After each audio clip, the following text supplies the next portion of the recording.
Naskep Nurse Nkep, dosen program studi keperawatan Fakultas Kesehatan Universitas Mitra Indonesia.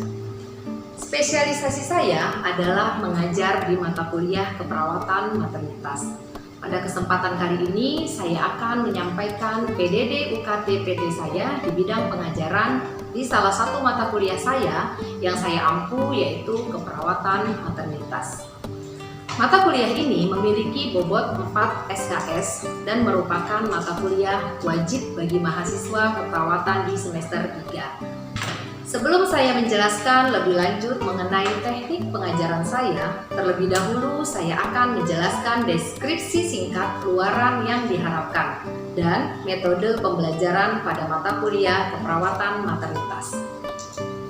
Keperawatan maternitas merupakan mata kuliah yang membahas tentang upaya meningkatkan kesehatan reproduksi perempuan, baik pada usia subur, ibu hamil, melahirkan, nifas, dan bayi baru lahir secara fisiologis, dengan penekanan pada upaya preventif dan promotif yang menggunakan pendekatan proses keperawatan dengan memperhatikan aspek legal dan etis di tatanan klinik maupun di komunitas. Dengan mengikuti mata kuliah keperawatan maternitas ini, mahasiswa diharapkan mampu memahami beberapa hal sebagai berikut. 1. Memberikan asuhan keperawatan maternitas pada sistem reproduksi wanita. 2. Menegakkan diagnosis keperawatan dengan kedalaman dan keluasan berdasarkan analisis data, informasi, dan hasil dari kajian-kajian yang mereka dapatkan. Yang ketiga, mengimplementasikan perencanaan asuhan keperawatan sesuai standar asuhan keperawatan dan kode etik keperawatan. Yang keempat, melakukan evaluasi asuhan keperawatan. Dan yang kelima, melakukan studi kasus, telaah kritis, dan evaluasi tentang sistem reproduksi. Untuk bisa mencapai kemampuan tersebut, mahasiswa akan diberikan topik-topik yang akan dibahas selama 14 kali pertemuan dengan menggunakan media online dan tatap muka. Berikut adalah topik-topik yang akan saya bahas. Yang pertama yaitu konsep anatomi fisiologi sistem reproduksi wanita. Yang kedua, antenatal care. Yang ketiga, intranatal care. Yang keempat, postnatal care. Yang kelima, prinsip-prinsip etika keperawatan. Yang keenam, asuhan keperawatan pada sistem reproduksi wanita. Yang ketujuh, family center maternity care. Dan yang kedelapan, evidence-based practice dalam keperawatan maternitas.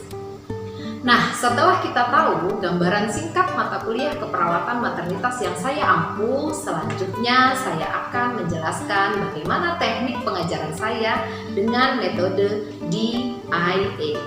Yang pertama adalah delivery. Bagaimana saya menyampaikan perkuliahan kepada mahasiswa?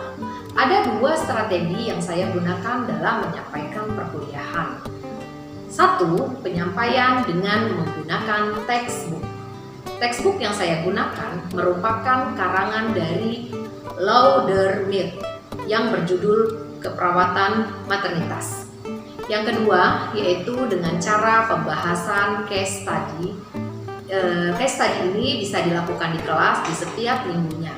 Saya meminta kepada mahasiswa untuk menyelesaikan sebuah case study dan membuat rangkuman di setiap chapter di dalam modul secara berkelompok. Namun, untuk presentasinya akan saya acak secara individu. Dengan cara ini, saya yakin akan efektif karena membuat mahasiswa untuk lebih siap. Karena setiap orang itu mempunyai kesempatan yang sama untuk maju di setiap minggunya. Dan yang terakhir yaitu dengan cara laboratorium skill atau lab skill. Teknik yang kedua yaitu dengan cara adalah interaction. Bagaimana saya berinteraksi dengan mahasiswa dalam perkuliahan saya? Ada beberapa saluran komunikasi yang saya gunakan. 1. Di dalam kelas. Saya selalu mendorong mahasiswa untuk berpartisipasi aktif, untuk bertanya dan mengemukakan isu-isu di kelas agar proses belajar mengajar itu dapat berjalan komunikatif dan dua arah. Yang kedua, menggunakan media Telegram. Sebagai sarana untuk diskusi di luar kelas, saya juga tidak jarang untuk memberikan topik-topik terkini agar diskusi tetap berjalan dalam grup Telegram tersebut. Dan yang ketiga, saya menggunakan Google Classroom. Untuk berdiskusi dengan mahasiswa dan memberikan feedback atas tugas-tugas yang mereka kerjakan, biasanya saya juga menggunakan media dengan Google Classroom ini. Nah, yang terakhir adalah metode assessment. Bagaimana saya menilai mahasiswa? Pada pertemuan pertama perkuliahan, saya lakukan menjelaskan kontrak perkuliahan yang kita sepakati bersama antara pengajar dan juga mahasiswa.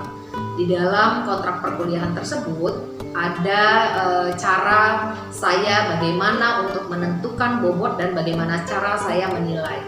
Penilaian saya terhadap mahasiswa itu bisa membuat mahasiswa juga dapat mengetahui lebih awal dan diharapkan bisa membuat strategi agar perkuliahan mereka bisa berjalan lancar dan mendapatkan nilai yang memuaskan. Berikut adalah skema penilaian yang saya sampaikan kepada mahasiswa. Yang pertama, dengan bobot 10% itu didapat dari presensi atau dari kehadiran.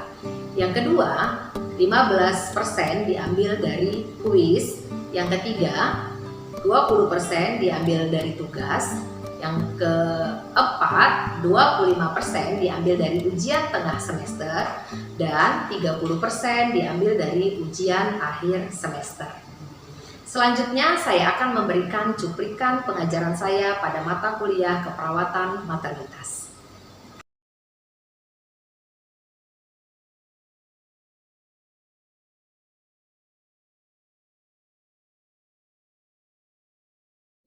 Assalamualaikum warahmatullahi wabarakatuh. Waalaikumsalam warahmatullahi wabarakatuh. Oke, selamat siang semuanya, salam sejahtera. Tabikun. Ya Bun. Semangat ya mahasiswa semester 3. Hari ini kita akan berkuliah mata kuliah keperawatan maternitas. Ya, sebelum perkuliahan kita mulai, ada baiknya kita berdoa terlebih dahulu menurut kepercayaan dan keyakinan kita masing-masing. Berdoa, mulai.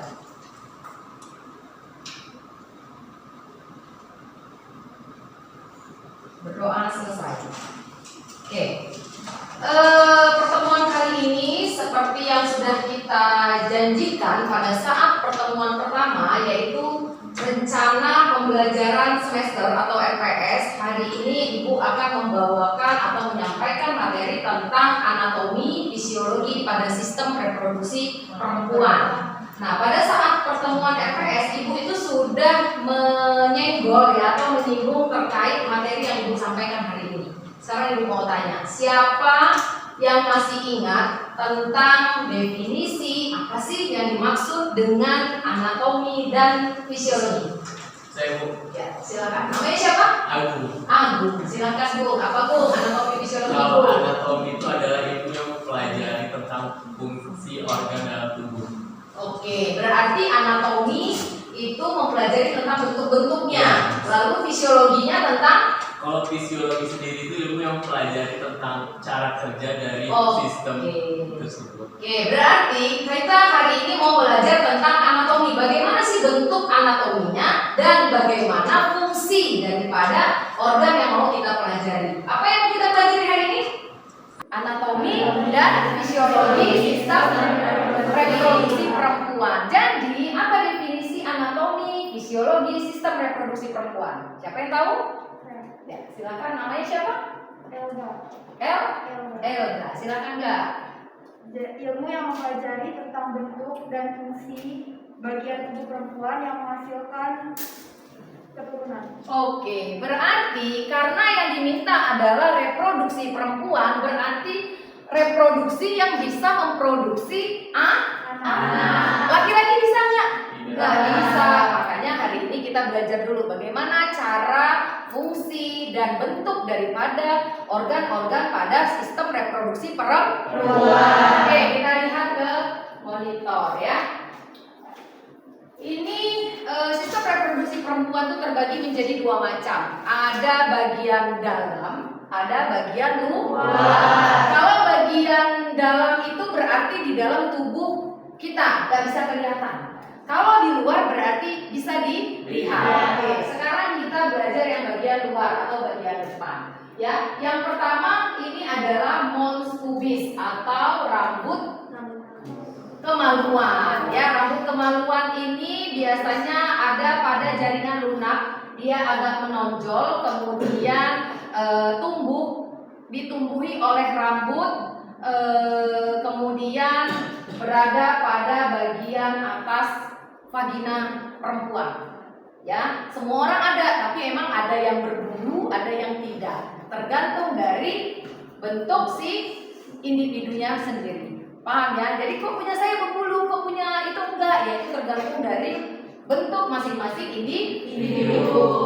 Kemudian klitoris. Nah, klitoris ini merupakan organ berbentuk silindris dari jaringan epitel dan saraf ya, yang ini juga dia peka terhadap rangsangan. Nah, ini kalau perempuan ya, biasanya disinilah pusat rangsangan seksualitas perempuan ya. Kemudian ada lagi uretra ya.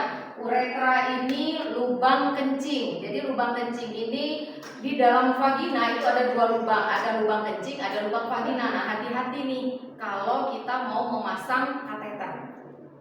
Ya, kalau masang kateter, kalau kita salah meletakkan posisi selang itu pada lubang yang salah, apa yang akan terjadi? Perdarahan. Apa yang perdarahan? Lubang vagina. Bayangkan kalau si perempuan itu masih perawan. Aduh, berdarah, maaf ya, saya salah lubang, nggak bisa begitu konsepnya. Ya, makanya harus tahu anatomi. Ya. Kemudian ada lagi dia yang namanya vaginanya, kata ibu tadi, lubang vagina. Lubang vagina inilah tempat keluarnya janin atau bayi. Ya, di atasnya itu adalah lubang kencing. Nah, ini yang harusnya kita jaga, apalagi dia masih perawan, nggak boleh salah naruh selang kateter, nggak boleh salah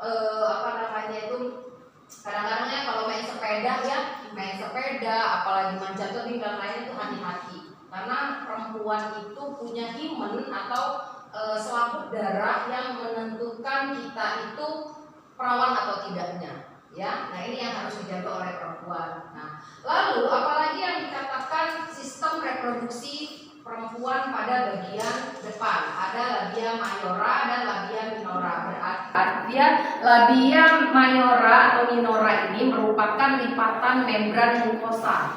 Kalau yang minora itu yang kecil, kalau yang mukosa, membran mukosa yang besar itu namanya mayora. Jadi kalau mau lebih jelasnya memang yang cewek-cewek nih. Kalau yang cowok-cowoknya bisa lihat video atau bisa lihat pantung di laboratorium ya. Jangan nanti ngide lagi ya. Saya pengen yang asli aja deh. Nanti kalau udah halal ya. Oke, ini yang tadi ya, mayora dan minora. Sekarang kita bicara tentang himen. Di mana letak himen? Nah, himen itu ada di dalam lubang vagina. Seperti apa sih bentuknya? Ya, nah ini ya. Ini himen yang masih dikatakan perawan nih. Ini himennya, selaput darah ini. Bentuknya ada yang tebal, ya, ada yang tipis. Ya, ini tipis, ini sedang, ini tebal, ini tebal banget. Ya, jadi kalau pada saat melakukan hubungan intim, pada saat setelah menikah, biasanya ada yang tipikal perempuannya langsung jos, ya. Jos langsung udah selesai, dan gak sakit lagi. Itu tipikal yang himennya tipis. Ya, ada yang aduh kok susah ya. Sekali lagi deh. Nah, itu yang tebal. Jadi setiap perempuan itu berbeda-beda dan faktornya juga banyak. Apa aja faktornya? Kadang karena faktor sudah basah. Lendir, ada dia kelenjar Bartolinnya sudah memproduksi cairan karena terangsang. Sehingga pada saat dia melakukan hubungan itu sudah tidak terlalu sakit. Kenapa? Karena sudah di mukosa atau kelenjar Bartolinnya itu sudah mengeluarkan cairan. Bayangkan kalau dia misalnya kering, nah itu lebih sakit lagi. Jadi perempuan itu mempunyai berbagai bentuk selaput darah. ya. Nah ini alat genitalia yang bagian dalam tadi yang Ibu sampaikan. Yang tadi di luar nih, wah kasat mata bisa terlihat nih apabila dilakukan posisi litotomi atau mengangkat. Ya, tapi kalau bagian dalam ini harus dilihat dengan menggunakan alat namanya USG. Nah, ya apa aja yang bagian dalam alat reproduksi perempuan? Yang pertama ada uterus. Uterus apa? Uterus apa? Rahim. Ya, uterus itu rahim. Kemudian tuba falopi, ya tuba falopi ada satu dan ada dua, kiri dan kanan. Kemudian ada ovarium, kiri dan kanan. Lalu ada cervix, cervix apa? Mulut, rahim, dan yang terakhir adalah lubang atau saluran vagina. Jadi di bagian depan ada vagina, bagian dalam juga ada lubang saluran vagina. Karena kalau tampak depan kan lubangnya saja, begitu masuk tampak dalam dia ada salurannya. Ya, jadi itu yang dikatakan alat genitalia sistem reproduksi perempuan pada bagian interna atau dalam. Nah, kita sekarang bicara tentang fungsinya ya. Dimana fungsi ovarium udah jelas untuk memproduksi sel telur dan menyekresi hormon estrogen serta progesteron yang berjumlah sepasang. Ya, jadi pada saat tiap bulan perempuan itu menstruasi itu dia nggak satu bulan tuh nggak keluar ovarium dua-duanya, tidak. Tapi kadang entah dia di sebelah kanan atau dia di sebelah kiri. Suka-suka si ovarium mau menghasilkan si ovum ya. Nah ini ovarium tempat penghasilnya sel telur. Lalu ada fimbre. Nah fimbre ini merupakan rumbai-rumbai yang tujuannya untuk menangkap telur yang sudah dibuahi. Ya, jadi kalau sudah nih si laki-laki memberikan partisipasinya dalam bentuk sperma yang aktif, yang sehat, lalu ketemu dengan ovum, lalu jadilah sel telur tadi menjadi embrio ya, atau dia sel telur calon janin itu akan ditangkap oleh fimbre ini. Lalu dibawa ke mana? Dibawa ke rahim melalui tuba falopi. Nah, nanti ditanam di sini. Paham ya? Jadi itu organ-organ yang memang kaitannya untuk sistem reproduksi perempuan itu tuba falopi tadi yang sudah disinggung ya. Jadi si sel telur tadi yang sudah dibuahi maka nanti akan melewati tuba falopi ya. Kemudian uterus tadi sudah ya. Lalu ada lagi nanti kita bicara endometrium, perimetrium, miometrium nanti bisa kita pelajari dalam modul ya, karena di situ ada fungsinya juga dan nanti bisa kalian sampaikan bagaimana cara bekerja pada saat sel-sel telur itu atau hormon-hormon sudah mulai meningkat ya. Nanti kita bahas dalam modul. Nah, yang terakhir Ibu akan menyampaikan bagaimana sih itu cervix. Cervix itu adalah mulut rahim. Jadi mulut rahim ini fungsinya itu apabila pada saat perempuan itu mengalami menstruasi dia biasanya agak melebar. Ya, kenapa? Karena mau mengeluarkan darah yang beku-beku, gumpal-gumpal. Bayangkan kalau misalnya si cervix tersebut, kadang-kadang ada yang pernah dengar ya kanker cervix. Ya. Kalau cervix mengalami infeksi, apa yang akan terjadi? Luar biasa itu nyerinya. Ya, kenapa? Karena faktor dari seksual yang bergunta dan berhenti. Ya, jadi nanti ada pelajarannya lagi ya. Jadi inilah fungsi daripada cervix. Lalu ini saluran vagina, ini untuk posisi kalau mengeluarkan cairan, ya. Kemudian tempat masuknya penis, ya kan? Kalau nggak ada saluran vagina, kayak mana dia masuknya? Lewat lubangnya doang, intip doang kan nggak mungkin ya. Makanya perempuan itu punya saluran vagina yang memang akan dimasukkan oleh penis ya. Pada saat ejakulasi si penis akan mengeluarkan sperma, lalu nanti akan ditangkap nih.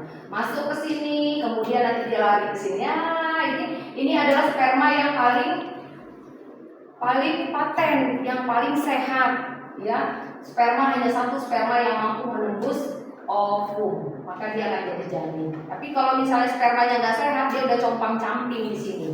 Dia compang-camping, tahu-tahu nanti udah luruh, nggak jadi dia hamil. Ya, kalau nggak jadi hamil, spermanya nggak bisa membuahi ovum, apa yang akan terjadi terhadap perempuan? Perempuannya akan mengalami menstruasi. Kenapa? Karena sel telurnya tidak dibuahi oleh sperma. Oke, itu tadi penjelasan tentang anatomi, fisiologi, sistem reproduksi perempuan. Selesai. Oke, sebelum kita ke kalian mengajukan pertanyaan ke ibu ingin mengevaluasi apa yang udah ibu sampaikan tadi. Ya, udah paham belum dengan apa yang ibu sampaikan? Coba ibu tes. Yang pertama, apa saja kah ada berapa macam sistem reproduksi perempuan? Siapa yang tahu ada berapa? Izin jawab Bu. Ya, silakan. Namanya siapa dulu dong? Namanya Bunga. Bunga. Nama samaran apa asli? Nama asli. Oh, asli. Iya, gimana? Ada berapa? Ada 5. Yang Itu apa itu? eksternal. Oh, yang eksternal. Eksternal apa aja? Ada labia mayora, labia minora, terus klitoris, lubang vagina sama himen. Oke, benar nggak? Tepuk tangan dulu. Perhatiin. Sekarang sistem reproduksi bagian dalam. Siapa yang bisa jawab? Oke, siapa namanya? Dinda. Dinda apa Dinda dalam di bagian dalam sistem reproduksi perempuan itu? Ada rahim, ovarium, Rahim. pelvis, dan cervix. Pelan-pelan. Ovarium, Ada ovarium, rahim, Rahim, lubang fallopi, tuba dan falopis, dan cervix. Betul nggak? Ya, oke. Dah ya, cukup ya. Kurang lebih 2 ibu udah dapat gambaran nih kalau memang udah paham. Sekarang silahkan ada yang mau ditanyakan ke ibu terkait mata kuliah materi hari ini, monggo. Yang mau ditanyain? Nggak apa-apa. Terkait mata kuliah, udah pada ngerti semua? Udah ngerti. Berarti nanti kita minggu depan pertemuan selanjutnya ibu akan review kembali tentang materi anatomi fisiologi pada sistem reproduksi perempuan. Paham ya? Nanti modulnya di bawah kita akan mengerjakan soal-soal terkait materi hari ini. Kemudian minggu depan juga sekalian ibu akan menyampaikan materi tentang antenatal care atau tentang proses kehamilan. Oke, kalau sudah tidak ada yang ditanyakan lagi, ibu akhiri. Billahi taufiq wal hidayah. Assalamualaikum warahmatullahi wabarakatuh. Waalaikumsalam.